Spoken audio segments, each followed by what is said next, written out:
ఈ హాట్ సమ్మర్‌లో cool fruit salad ఎలా చేసుకోవాలో చూద్దాము. ఫస్ట్ ఒక కప్పు చల్లటి పాలలో 2 స్పూన్ల కస్టర్డ్ పౌడర్‌ని మిక్స్ చేసుకోండి.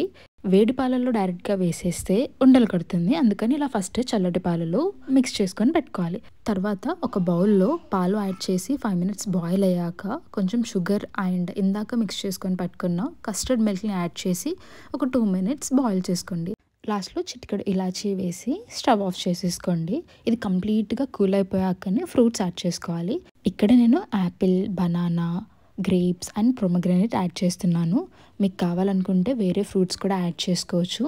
అండ్ ఇందులోకి కొన్ని డ్రై ఫ్రూట్స్ కూడా యాడ్ చేసుకొని మిక్స్ చేసుకొని దీన్ని ఒక 2 అవర్స్ ఫ్రిడ్జ్‌లో పెట్టేసి కూల్‌గా సర్వ్ చేసేసుకోండి.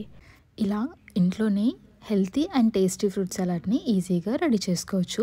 ఈ వీడియో మీకు నచ్చితే please do like, share and subscribe to my channel.